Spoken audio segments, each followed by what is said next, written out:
अभी मॉम की कॉल आई थी। वो तुम जैसी लड़की के साथ कोई रिश्ता नहीं रखना चाहती, इसीलिए उन्होंने ये मंगनी तोड़ दी है।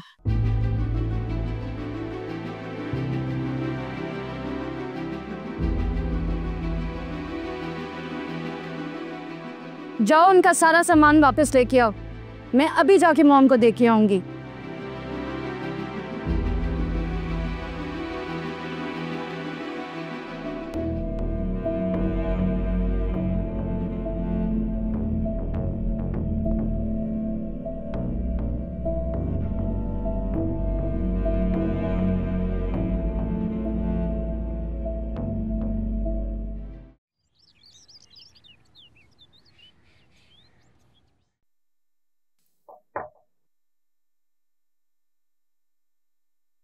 मैं नाश्ते पे तुम्हारा इंतजार कर रही थी बेटा, आ जाओ।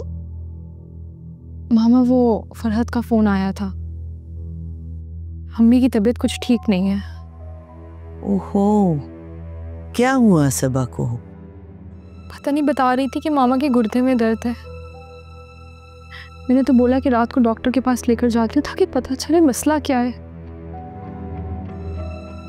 अच्छा तुम परेशान नहीं हो, अल्लाह खैर करेगा, टेंशन नहीं लो। चलो नाश्ता करते हैं। चलो। नहीं मामा, मेरा दिल नहीं है।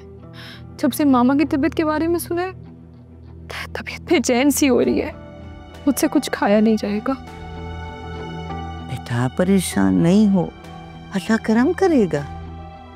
परेशान होने से, भूखे रहने से मसाइल हल तो नहीं होते ना, बल्कि भूखे रहने से उल्टा तुम्हारी तबीयत खराब हो जाएगी।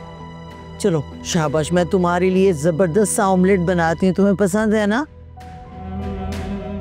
जी मामा। चलो आ जाओ नाश्ता कर।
ये तुम्हारे हाथों में बहुत खूबसूरत लग रही है।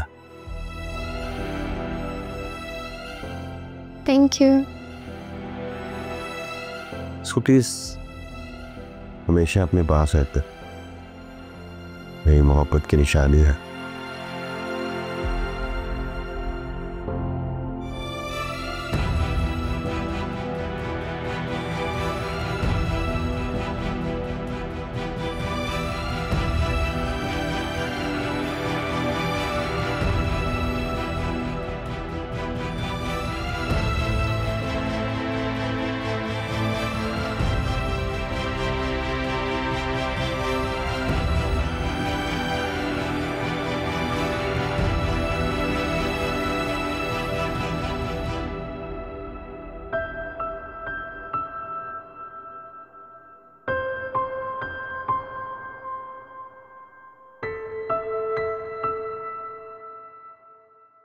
ये रिंग उस दिन तुमने यूनिवर्सिटी जाते हुए उतारी थी, फिर उसके बाद कभी नहीं पहनी। कब कौन मिल जाए, कौन पे चढ़ जाए, इस बात का फैसला हम नहीं करते रहता कि सब फैसले तो अल्लाह ताला कर रहा है। वो कहते हैं ना कि अपने इरादों के टूटने से अपने रब को पहचाना।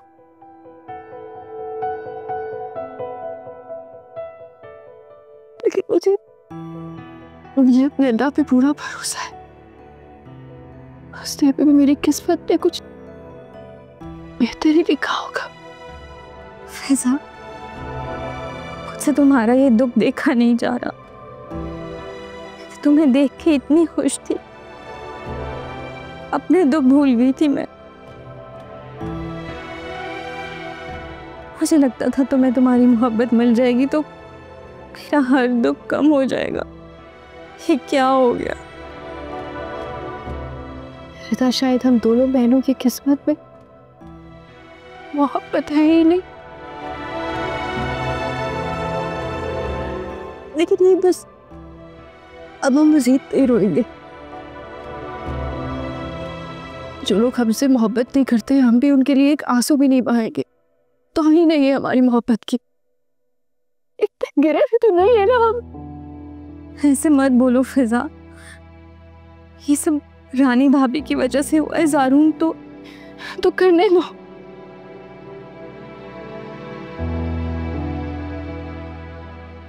खत्म करो ये चैप्टर। अगर रानी भाभी भी कर रही है ना, ले जाओ ये चीजें, नहीं चाहिए। जाओ, जब सबकी खुशी इसी में, तो खत्म करो ये चैप्टर।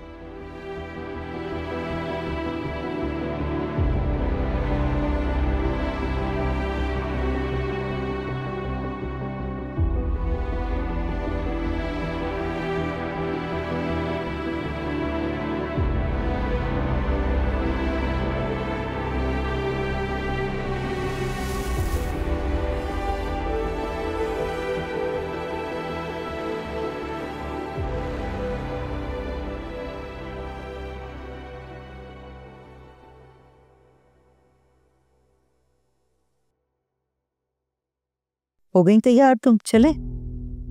आप कहाँ जा रही है? मैं तुम्हारे साथ जा रही हूँ। सबा को देख लूंगी ना बेटा, तबीयत पूछ लूंगी उसकी।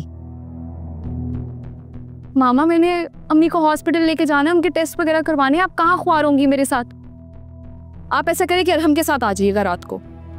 हाँ चलिए, अब मैं चलती हूँ, मेरी कैब बाहर खड़ी हुई है। ठीक है, अल्लाह हाफ़िज़।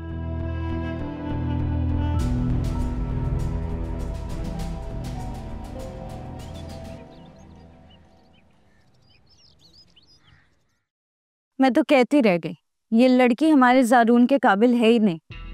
अब आप देखिए इसने क्या हरकत की है।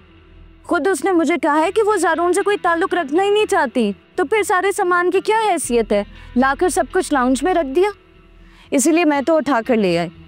मेरे बाप और भाई की हक हलाल की कमाई है लाखों की, मैं क्यों इस तरह से ज़ाया होने दूँ?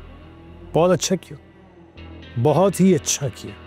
जब ताल्लुक नहीं रखना तो फिर ये सामान वो रख कर क्या करेंगे? मैं क्या करूँगी इस सामान का? संभाल लें। जब हम कोई अच्छी लड़की ढूंढेंगे ना ज़ारून के लिए, तो उसके काम आएगा ये सारा सामान। आप फिक्र ना करें। क्या गलत कह दिया मैंने? खानदान में और खानदान से बाहर लाइनें लगी हुई हैं मेरे भाई के लिए। ये लाइनों में लगी हुई लड़कियों में दिलचस्पी नहीं है ज़ारून को, सिवाय फिजा के। मॉम, सेल्फ रिस्पेक्ट नाम की भी ना एक चीज होती है, पता नहीं आपके बेटे को कब एहसास होगा। और अगर एहसास नहीं हुआ ना उसे, तो फिर देखना हम क्या करते हैं। सही सब आप तो बेटे के खिलाफ ना बोला करें। इकलौता बेटा है हमारा, इतना होनहार, इतना लाइक। मैं तो हमेशा उस बच्चे के लिए दुआ ही करती हूँ कि अल्लाह उसको खुशियाँ नसीब करे। मॉम, खुदा उन्हें खुश रखते हैं जो अपनी अकल इस्तेमाल करते हैं, ना कि जज्बाती फैसले करते फिरें। वाह, ये बात तुम कर रही हो। जो कहती थी कि साकिब से शादी न हुई तो खुदकुशी कर लूंगी। हाँ, कहा था मैंने, क्योंकि मुझे अंदाज़ा था कि ये शख्स मुझे खुश रखेगा। और देखिए आज मैं खुश हूँ कि नहीं। और फिजा के बारे में भी मेरा अंदाज़ा बिल्कुल ठीक निकला ना। सब कुछ तबाह करके रख दिया इस लड़की ने।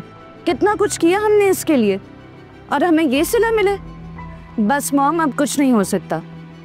जिस तरह से उसने सारा सामान लाकर मेरे मुंह पे मारे, मैं भी उसके मुंह पे जाके सारा सामान मारूंगी। आप मुझे ज़ारून की रिंग वापस ला के दें।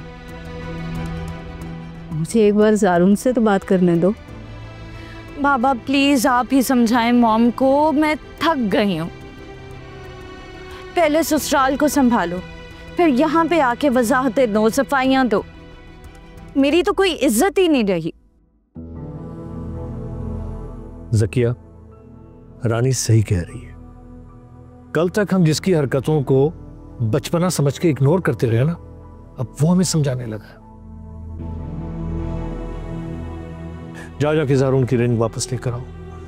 वो लड़की अब इस घर की बहू नहीं बन सकती।